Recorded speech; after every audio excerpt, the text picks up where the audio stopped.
और कुरान पाक ला करके जुनैद बगदादी के सामने रखा और कहा है जुनैद, क्या ये मेरे नबी की तस्वीर नहीं है? आंखें देखना हो तो पढ़ो मा ज़ागल बसर हुआ मा तगा, चेहरा देखना हो तो पढ़ो वद्दुहा वल्लैलि इज़ा सजा, हाथ देखना हो तो पढ़ो वमा रमैत इज़ रमैत वलाकिन्नल्लाह रमा, अगर कदम देखना हो तो पढ़ो ला उक़सिमु बिहादल बलद व अंत हिल्लुम बिहादल बलद, अगर सीना देखना हो तो पढ़ो अलम नशरह लक सदरक ववदअना अन्का विज़रक, अगर इस नबी की गुफ्तार देखना हो पढ़ो वमा यंतिकु अनिल हवा इन हुवा इल्ला वहयु यूहा, इस महबूब की अताएं देखना हो तो पढ़ो इन्ना आतैना कल कौसर। नारे तकबीर। अगर पढ़ना है तो कंजुल ईमान से पढ़ा करो, जहां बरेली का इमाम ये भी बताएगा कुरान पढ़ने वाला अपने नबी को ये नहीं कहेगा मेरा नबी मेरे जैसा था या उसका इल्म ऐसा था वैसा था, बल्कि बरेली का इमाम बताएगा कुरान पढ़ने वाला अपने नबी को यूं कहेगा सरवर कहूं के मालिक को मौला कहूं तुझे, बागे खलील का गुले ज़ैबा कहूं तुझे, तेरे तो वस्फ़ है तनाही से है बरी, हैरान हूं मेरे शाह मैं क्या क्या कहूं तुझे, लेकिन रज़ा ने खत्म सुखन इस पे कर दिया खालिक का बंदा खल्क का आका कहूं तुझे। हमारा शिवा है पूरी दुनिया में कि सिर्फ और सिर्फ रसूल पाक की गुलाम कौम ऐसी है जो एक मिनट में पूरा सन्नाटा तारी कर सकती है। किसी ने एक साहब से पूछा था वेल ट्रेन्ड फौज जो होती है, चाहे वो अमेरिका की हो कि रशिया की हो कि जापान की हो चाइना की हो, उनसे पूछा गया कि अगर 10,000 फौज को सफों में खड़ा करना हो और उनको रेडी करना हो तो आपको कितना टाइम लगेगा? किसी के बारे में कहा कि अमेरिकी फौज के लिए हमें 4 घंटे लग जाएंगे, हम तरतीब दे देंगे। रशियन फौज के लिए 3 घंटे लग जाएंगे, चाइनीज और एक्टिव हैं 2 घंटे में अपनी सफे तरतीब कर लेंगे। उस मुसलमान दानिश्वर ने कहा अल्लाह का करोड़ों एहसान है, 1 लाख से ज्यादा का मजमा होता है हरम काबा में भी और हरम रसूल में भी। इमाम सिर्फ 1 मिनट में कहता है सफे दुरुस्त कर लो, किसी को डंडा मारने की जरूरत नहीं, सबकी सफे खुद दुरुस्त होती है। ये कौम है जो अपनी सफे खुद दुरुस्त करती है। मस्जिदों में जुमा में ईदगाह में जाकर कोई लकड़ी लेकर नहीं फिरता कि अपनी अपनी सफे दुरुस्त कर लो। हर एक को इतना शऊर है कि अपनी सफे कैसे दुरुस्त की जाती है। जब आपको अल्लाह ताला ने ये नेमत अता की है, मस्जिदों में सफे दुरुस्त कर सकते हैं 1 मिनट के अंदर, ईदगाह में 1 मिनट में हमारी सब दुरुस्त हो सकती है। ऐ नौजवानों, दुनिया को ये बताओ सिर्फ मस्जिद और ईदगाह नहीं, दुनिया के हर मैदान में हम अपनी सफे दुरुस्त कर सकते हैं। सुभान अल्लाह। हर मैदान में हमारी सब दुरुस्त हो सकती है। ये अल्लाह की तरफ से दी हुई बहुत बड़ी नेमत है। बस अब मजमा जो खामोश है और मुतवज्जे है, अब मेरी बात को आगे मैं बढ़ाता हूं, तवज्जो से सुने। कुरानी उलूम के मुताल्लिक आपके सामने चंद बातें रखूंगा, इसलिए कि मुझे कहा गया बड़ा पढ़ा लिखा मजमा है और मुसलमान के लिए पढ़ा लिखा होना बहुत लाजिम है, इसलिए कि जिहालत इस्लाम का अपोजिट है। जिहालत इस्लाम का अपोजिट है।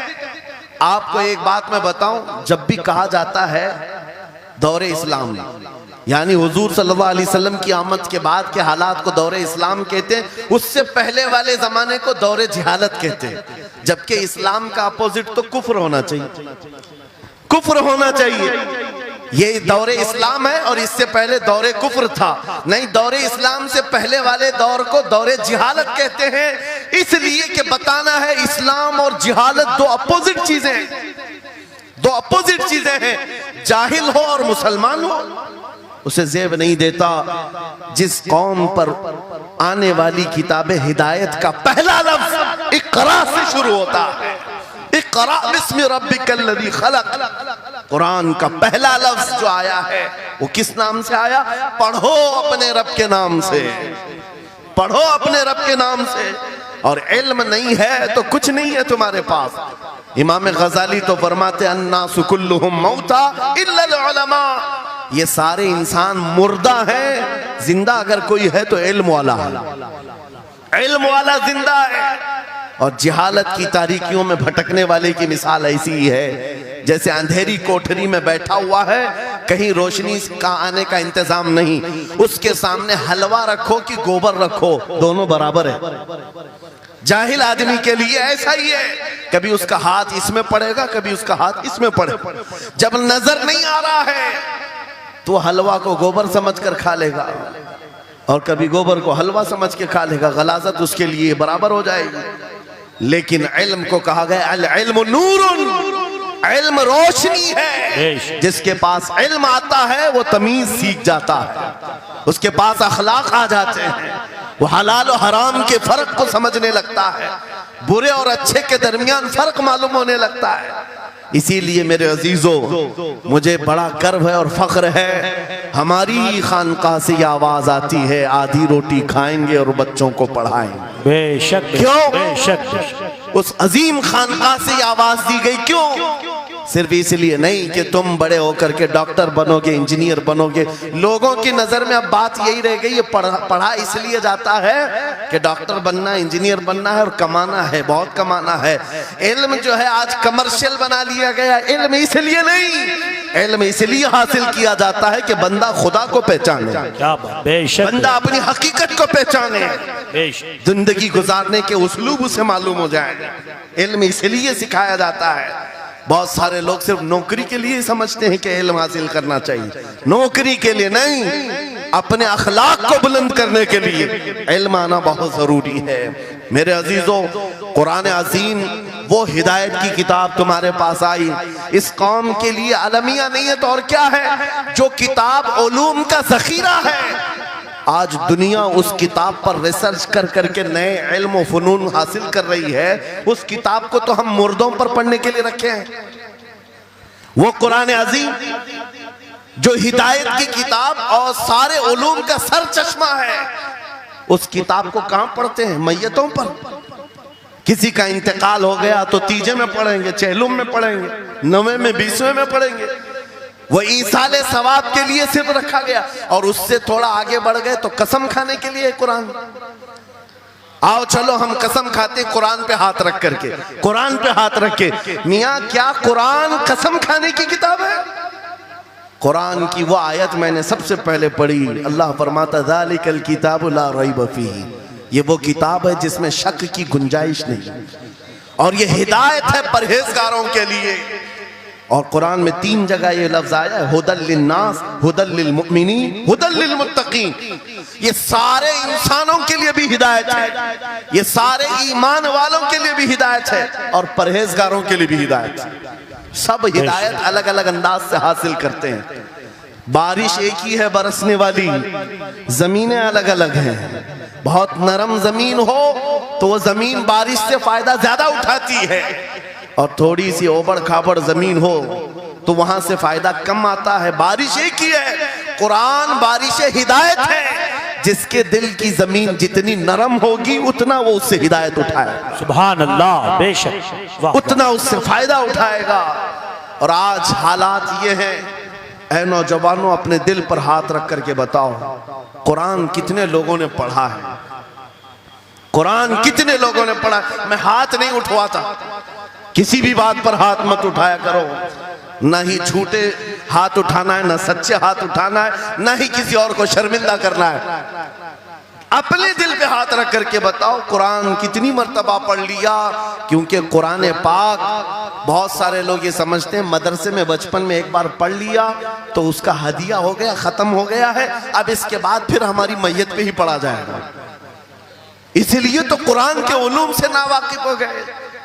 अरे समझना तो दूर की बात, देख करके पढ़ना भी मुश्किल है। आज लोगों का देख कर पढ़ना मुश्किल हो गया। कुरान तुम्हारे पास बहुत सारी किताबें नहीं है, बहुत सारे ग्रंथ नहीं, बहुत सारे वेद नहीं है जिनका शुमार ही नहीं है। तुम्हारे पास ओनली वन, एक किताब कुरान पाक, ऐसी महफूज किताब जिसके बारे में अल्लाह ताला खुद फरमाता है सूरह कमर में, वलक़द यस्सरनल कुरान लिज़िक्रि फ़हल मिन मुद्दकिर।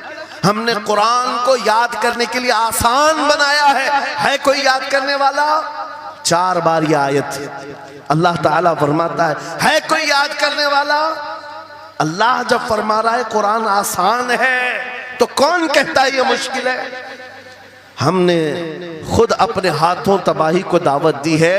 दर्स कुरान को अगर हमने न भुलाया होता, ये जमाने ने जमाना न दिखाया होता, वो जमाने में मुअज़्ज़ज़ थे। मुसलमान होकर आज हम खार हुए हैं, तारीके कुरान होकर आज हम छोड़े बैठे हुए हैं।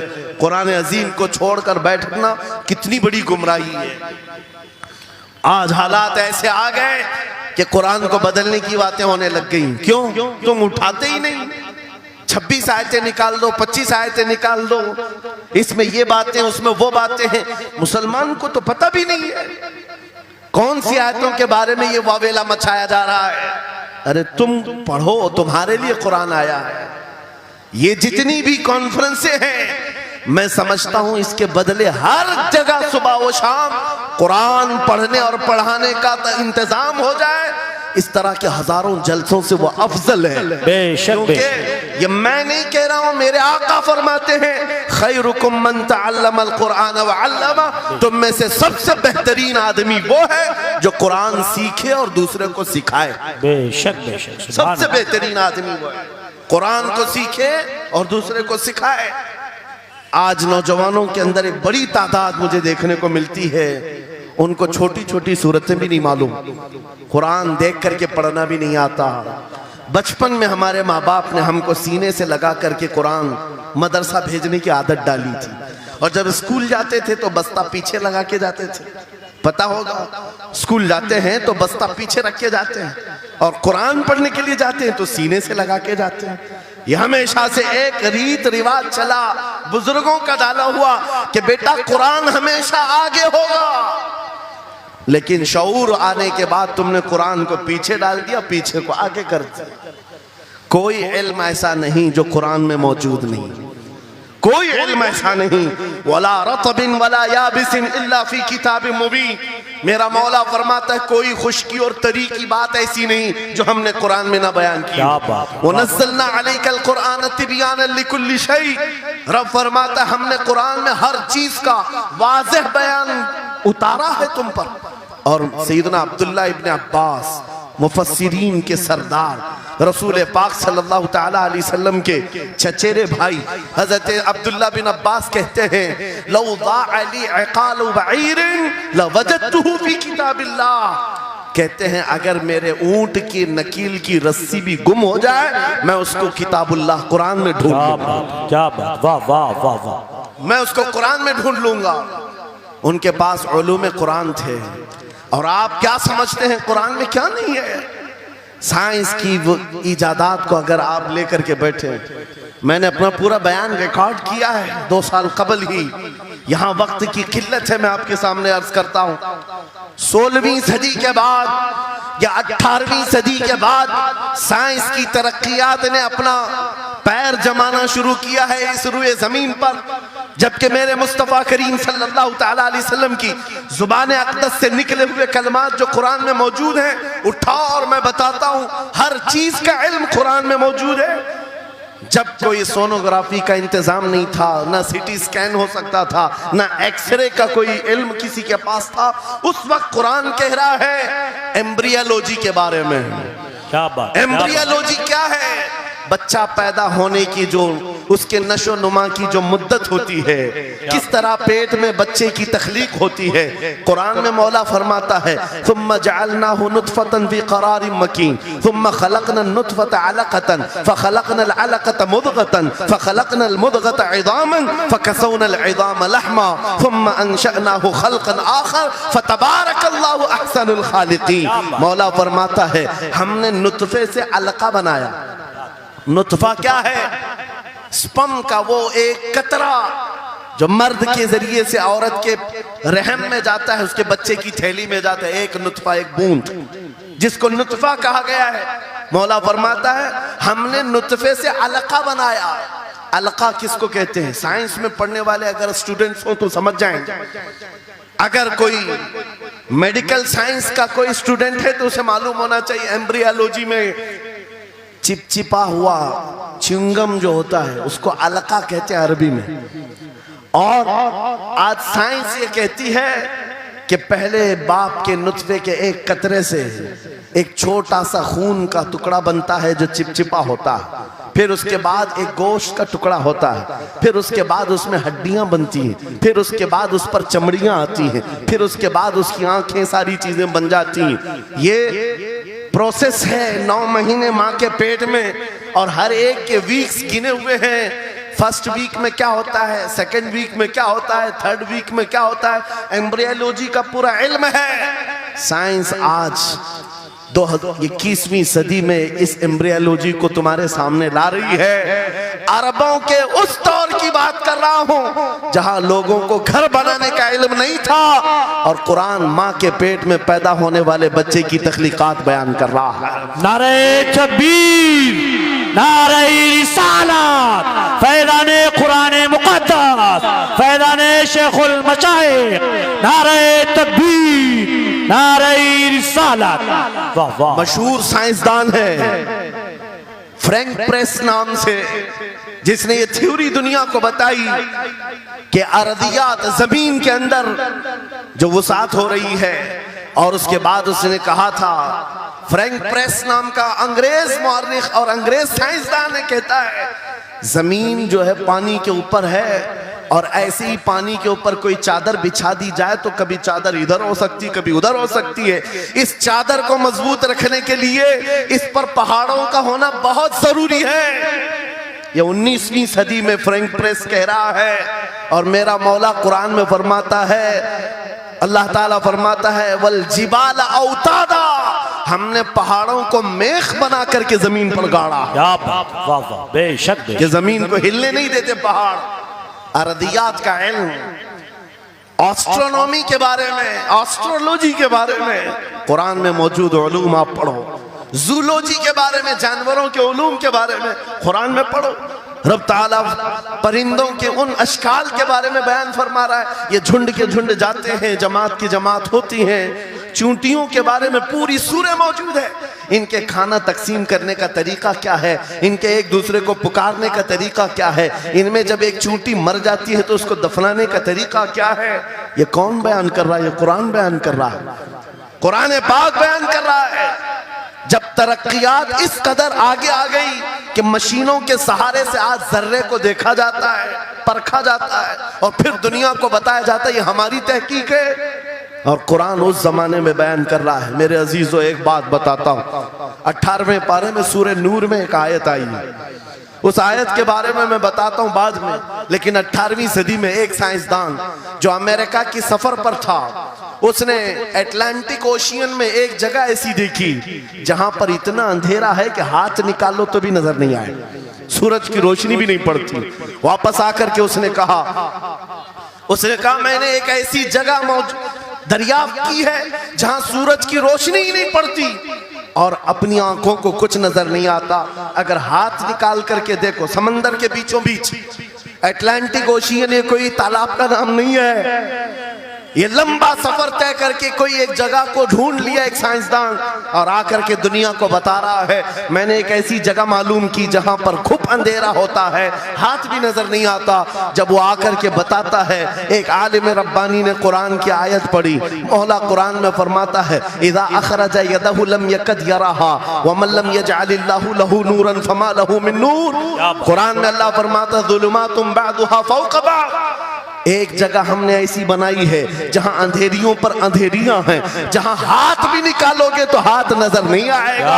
कुरान में 1400 साल पहले ये जब बात आई, उस साइंसदान को बताया गया, ये तो अल्लाह ने कुरान में बयान किया है। अब और ताज्जुब की बात क्या है, सुनो। वो आया साइंटिस्ट, कहा ये किसकी बयान की हुई किताब है? कहा मोहम्मद रसूलुल्लाह की, मक्का में पैदा हुए, मदीने में जिंदगी गुजारी, आखिर दिन की।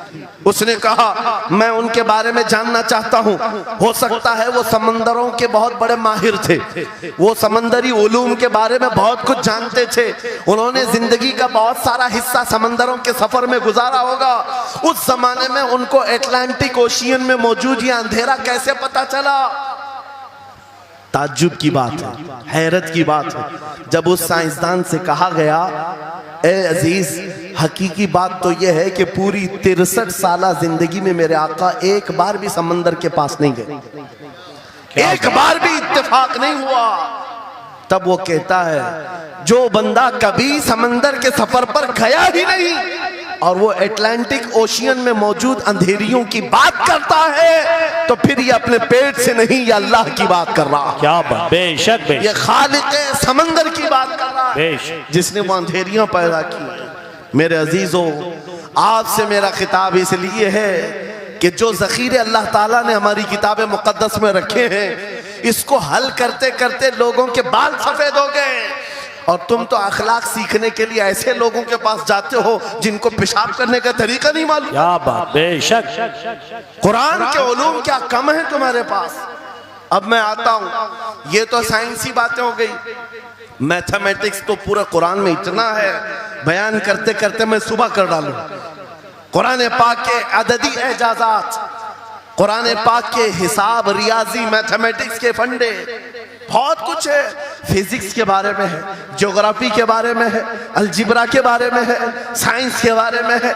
ये तमाम उलूम तो एक मिसाल के तौर पर मैं आपके सामने रख रहा हूँ, लेकिन अफसोस मैं उस कौम से बात कर रहा हूँ जिस कौम ने कुरान को छूना भी बंद कर दिया है।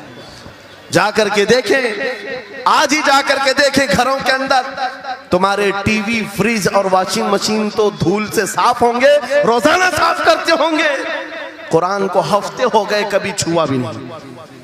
गर्द जमी हुई, धूल लगी हुई है। कुरान के साथ ये नाइंसाफी बंद कर दो, कुरान के साथ ये दोहरा मेयार बंद करो।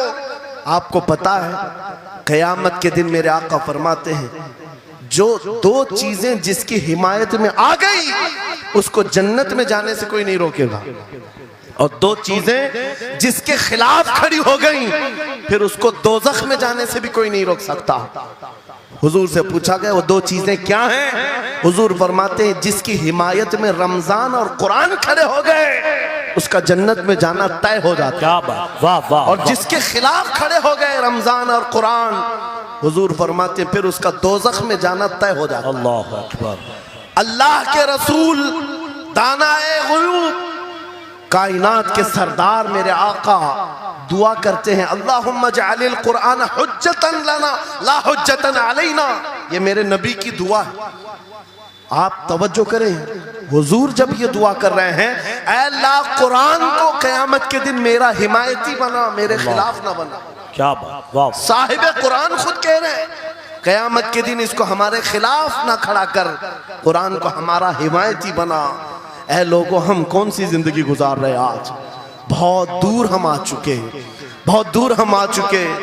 आज कुरान की तालीम को भी इतना सस्ता समझा जाता है, इतना सस्ता कि आपके पास अगर बच्चे के पास टाइम हुआ तो मदरसा भेजो, नहीं तो छोड़ो जाए। मदरसों में आने वाले वो बच्चे जिनकी नाक बह रही हो, कपड़े ढंग के ना हो, कारी साहब और हाफिज साहब खुद ही उसको साफ भी करें, खुद ही पढ़ा करके भी भेजे। क्या तुम अपने वक्त की मशहूर कॉन्वेंट स्कूल में भी इसी तरह अपने बच्चों को भेजते हो? वहां पर गैर हाजिरी से कितना डरते हो, अपनी छुट्टियां तर्क कर देते हो, रिश्तेदारों से मिलना बंद कर देते हो। नहीं, बच्चे की स्कूल छूट सकती है, लेकिन कुरान के साथ कैसा दोहरा सलूक है, कुरान के साथ कैसा मेयार है, आपको मैं बताता हूँ। इमाम हमारे सिराजुल उम्मा इमाम आजम अबू हनीफा रज़ी अल्लाह ताला अन्हु अपने बेटे को जिस कारी कुरान के पास पढ़ने के लिए भेजा करते थे, कारी साहब ने इमाम आजम के बच्चे को पूरा कुरान पढ़ा दिया। नाजरा कुरान की बात कर रहा हूं। जब पूरा कुरान बच्चे ने पढ़ लिया तो इमाम आजम अबू हनीफा को ये मुबारकबादी दी गई कि आपका बच्चा पूरा कुरान पढ़ चुका है हाफिज साहब के पास। तो इमाम आजम बड़े ताजिर थे अपने जमाने के, उन्होंने क्या किया, उस कारी साहब को 4 लाख दिरहम नजराने में भेजा। सुभान अल्लाह। कितना? 4 लाख दिरहम चांदी के सिक्के होते थे। इमाम आजम अबू हनीफा ने जैसे ही कारी साहब के पास जो कुरान पढ़ाए थे ये नजराना भेजा, उनके पास ये नजराना पहुंचा, 4 लाख तो छोड़ो, आज के जमाने में 4000 भी किसी को देता नहीं। हाफिज कुरान अगर किसी बच्चे को पढ़ाया है, और मैं मांग भी नहीं रहा हूं कौम से, इमाम आजम की बात बता रहा हूं। जब नजराना कारी साहब को पहुंचा, उन्होंने देखा 4 लाख दिरहम मेरे पास आए, इतनी बड़ी रकम, बच्चे को खाली कुरान ही पढ़ाया था। दौड़े दौड़े वापस इमाम आजम अबू हनीफा के दौलत कदे पर आ गए। घर पर आए, कहा हुजूर आपसे मैं ये पूछना चाहता हूँ कहीं गलती से तो ये रकम मेरे पास नहीं आ गई, ये किस लिए दी गई है? कहा कि ये तो आपने कुरान बच्चे को पढ़ाया, मैंने हदियतन भेजा है। कहा हुजूर सिर्फ नाजरा कुरान ही तो पढ़ाया, इतनी बड़ी रकम। इमाम आजम अबू हनीफा ने कहा कारी साहब आज चले जाओ, और अपने बेटे को बुलाया, इधर आ बेटा, कल से इस हाफिज के पास पढ़ने के लिए तू हरगिज नहीं जाएगा, कल से इसके पास तू इल्म हासिल करने नहीं जाएगा। बच्चे ने पूछा हुजूर क्या हो गया? कहा जो बंदा मेरे 4 लाख दिरहम को कुरान से बड़ा समझता है, मैं उसके पास अपने बेटे को नहीं पढ़ा सकता। वाह, मैंने तो कुरान का एक हर्फ की कीमत नहीं अदा की, उसने कुरान के ऊपर मेरी रकम को समझ लिया। आज हमने कुरान को कहां समझ लिया है?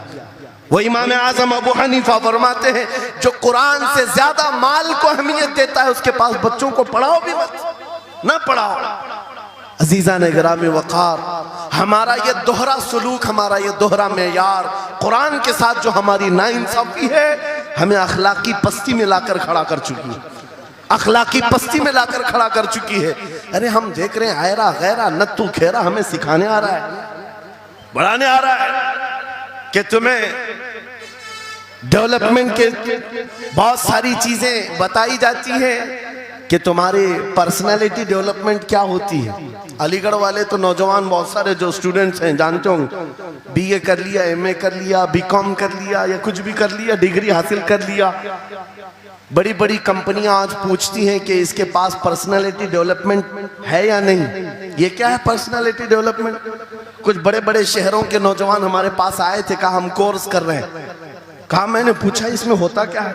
कहा इसमें सिखाया जाता है बैठना कैसा है, लोगों से मिलना कैसे है, खाने के लिए बैठे तो चम्मच कहाँ रखना है, बर्तन कहाँ रखना है, लोगों से हैंडशेक कैसे करना है, ये सारी चीजें सिखाई जाती हैं। मैं नौजवानों से पूछा कि अच्छा कितने महीने का? कहा कहीं 6 महीने का, कहीं साल भर का। कहा अफसोस है उस कौम पर जिसका रसूल आया था ये कहते हुए बुइस्तु लिउतम्मिम मकारिमल अखलाक, मैं सबसे बुलंद अखलाक सिखाने के लिए दुनिया में आया हूँ। उस रसूल की उम्मत आज ऐसे लोगों के पास अखलाक सीखने जा रही है जिसको हलाल और हराम की तमीज नहीं, जिसको खड़े होकर पेशाब करने में फख्र लगता हो, उसके पास तो ये अखलाक सीखने जा रहे हैं, पर्सनैलिटी डेवलपमेंट सीखने जा रहे हैं। और मैं तुम्हें बताता हूं कुरानी अखलाक क्या है। मौला करीम ने अपने हबीब को जो बयान किया है, सूरे लुकमान उठाओ, बाप अपने बेटे को नसीहत क्या क्या करता है, अगर 3 आयतें भी पढ़ लो तुम्हारी जिंदगी सुधर जाएगी। लुकमान हकीम अपने बेटे से कहते हैं या बुनय्या अक़िमिस सलात वअमुर बिल मारूफ वन्हा अनिल मुनकर वस्बिर अला मा असाबक, ऐ बेटा नमाज पढ़ा कर, बुराइयों से बचा कर, अच्छाइयों की बात कर, जो मुसीबत आए उस पर सब्र कर। ये सिर्फ जुमले नहीं है, ये जुमले नहीं है। लुकमान हकीम ने अपने बेटे को जो डराया था, कुरान कहता है या बुनय्या इन्नहा इन तकु मिस्काल हब्बतिन मिन खरदलिन फतकुन फी सखरतिन औ फी समाई औ फिल अर्दी याति बिहल्लाह। आज हर बाप को चाहिए कि ये नसीहत अपने बेटे को करे। क्या बात, हर बाप अपने बच्चे को ये बात बताए, सुनो क्या लुकमान कहते हैं, बेटा बुराई अगर तूने कर लिया, ये मत समझना कि मैं रात के अंधेरे में छुप कर लिया। आज तुम्हारे हाथ में मोबाइल गुनाहों का अड्डा बन करके आया है। सिर्फ एक टच स्क्रीन पर सारी दुनिया तुम्हारे सामने नंगी नाचती हुई नजर आती है। कितने नौजवानों ने अपने अखलाक का कत्ल कर लिया है, उनकी आंखें हया से नापाक हो गई हैं। कितने लोगों ने अपना नूरे ईमान बेच दिया मोबाइल की स्क्रीन पर चलने वाली इन बेहया तस्वीरों पर। कितने तो फरेफ्ता हो गए, कितने जवानी बर्बाद कर चुके। तुम क्या समझते हो? मेरे अजीजों, एक जवान ने मुझे बताया था, रात के वक्त मैं तन्हा मोबाइल लेकर बैठा था, अचानक पर्दा हिला तो डर लगा, जल्दी से स्क्रीन ऑफ किया, बैठा। मुझे लगा माँ आई होगी, बाप आया हो, कोई आया होगा, लेकिन कोई नहीं। पर्दा हिला, एक बिल्ली आई थी, इससे भी डर लग गया। मैंने कहा पर्दे के हिलने से इतना डर है कि कोई आ जाए, तेरा ईमान कहां गया? वो मौला कहता है यअलमु खाइनतल अयुनि वमा तुख्फी सुदूर। वो रब तुम्हारे दिलों में गुजरने वाले हालात को भी देख रहा है, बेशक तुम्हारी आंखों की खयानत को भी वो देख रहा है। जब तुम्हारा यकीन ही खत्म हो गया तो क्या करोगे? इसीलिए अरबी का मशहूर मकौला है, इज़ा लम तस्तही फफ़अल मा शिअत वस्ना मा शिअत। जब तुम्हारे अंदर से हया निकल जाए तो जो चाहे करो, जो चाहे कर लो। आज लुकमान हकीम की वो बात मैं पेश कर रहा था, आयत मुकम्मल करता हूँ। बाप अपने बेटे से कहता है, अगर बुराई कर लिया तूने, अगर बेहयाई हो गई, ये मत समझ के बहुत छुप करके किया। आज से 4000 साल पहले लुकमान हकीम कह रहे हैं अपने बेटे से, अगर बुराई तो आसमानों में जाकर करेगा, या पहाड़ के अंदर घुस कर करे, या जमीन के अंदर जाकर करे, कहीं पर भी कर ले। जबकि ये तीनों चीजें उनके जमाने में नहीं थी, न पहाड़ों के अंदर जाकर के करने का तसव्वुर, न जमीनों के अंदर जाने का, न आसमानों में उड़ने का तसव्वुर। ये सब आज के दौर में मुमकिन है। और लुकमान हकीम कहते हैं, अगर तू इन सब जगहों पर जाकर कहीं पर भी करेगा, याती बिहल्लाह, अल्लाह वो तेरे सामने लेके आएगा। बेशक वमन यअमल मिस्काल ज़र्रतिन खैरन यरा वमन यअमल मिस्काल ज़र्रतिन शर्रन यरा। तुम अगर राई के दाने के बराबर भी नेकी करो, अल्लाह वो तुम्हें दिखाएगा। राई के दाने के बराबर भी बुराई करो, अल्लाह तुम्हें दिखाएगा। अखलाक सीखने के लिए दूसरी जगह जाते हो, अगर ये फार्मूला किसी को याद हो जाए, मैं कहता हूँ सारे सीसीटीवी कैमरे बंद हो जाए, इस बंदे को कोई बहका नहीं सकता, जिसके दिल में सिर्फ इतना ख्याल है कि मेरा मौला मुझे देख रहा है, बेशक बेशक मेरा रब मुझे देख रहा है। उसकी निगरानी के लिए किसी कैमरे की जरूरत नहीं, किसी सीसीटीवी की जरूरत नहीं। अजीजा ने गिरामी वक़ार, बच्चों के दिलों में अखलाक बाद में आएंगे, अल्लाह का खौफ उनके दिल में डालो। अल्लाह देख रहा है, एक दिन तुम्हें हाजिर होना है, सब लाया जाएगा, सब लाया जाएगा। जो कुछ किया था, जो कुछ कहा था, सब लाया जाएगा। लुकमान हकीम ने अपने बेटे को अखलाक सिखाया। क्या सिखाया? वक़्सिद फी मशीका वग़दुद मिन सौतिका इन अनकरल अस्वाति लसौतुल हमीर। चलना हो तो मियाना अंदाज में चलो, ऐसे नहीं कि अकड़ कर चलना है या झुक कर चलना है। एतदाल के साथ चलो और आवाज को नरम रखा करो। बेशक कुरान कहता है सबसे बुरी आवाज गधे की आवाज है। लोग आज चिल्लाते हैं, एक दूसरे को ठट्टे मारते रहते हैं। ये महफिलों के आदाब भी नहीं, ना ही तुम्हारे अखलाक हैं।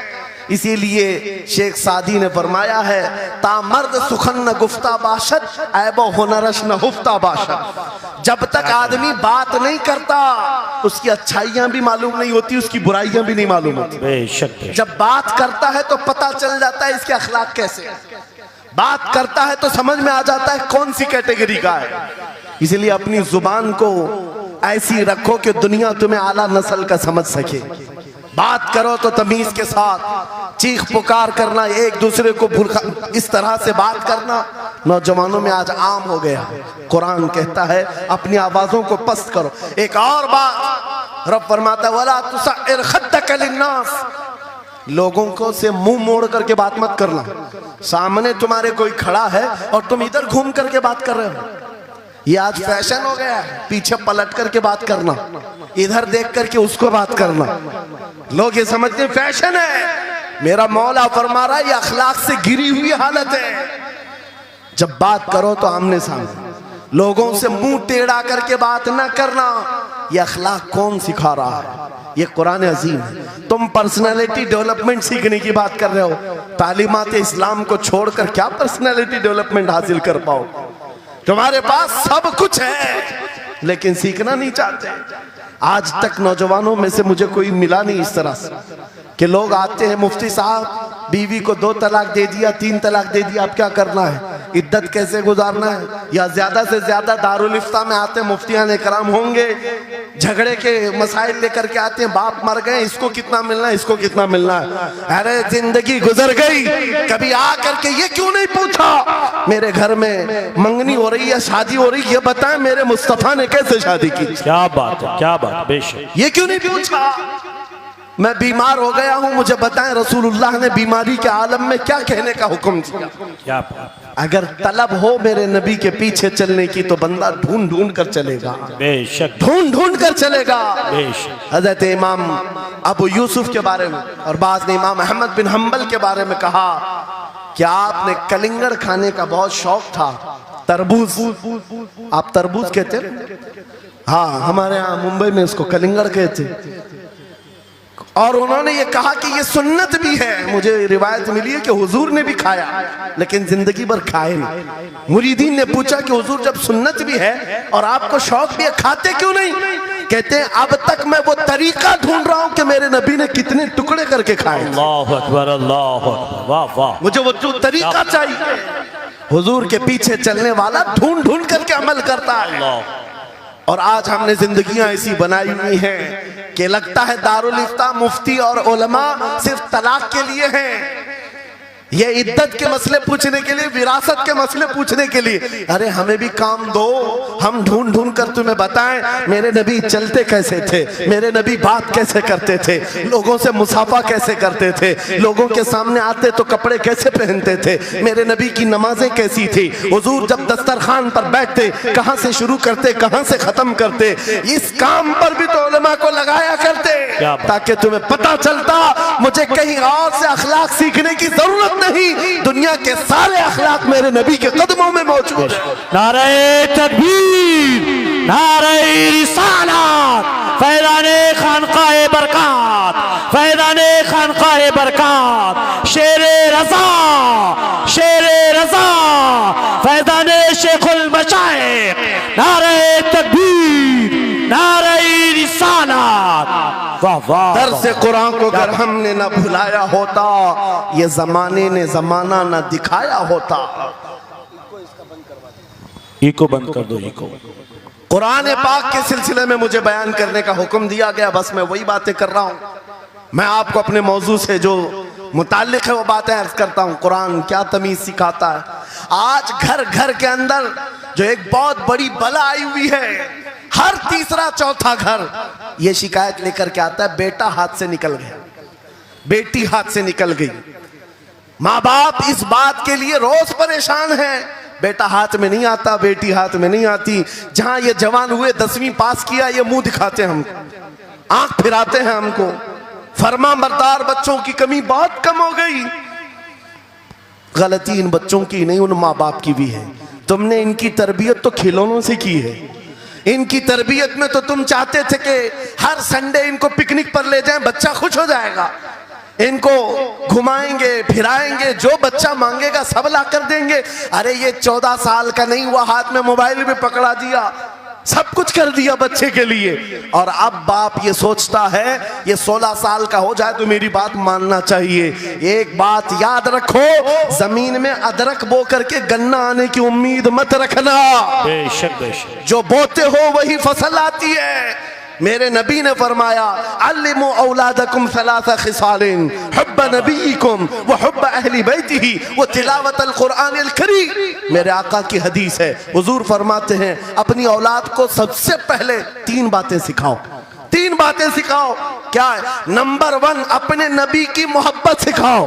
बेशक, सुभान अल्लाह। क्या होगा इससे?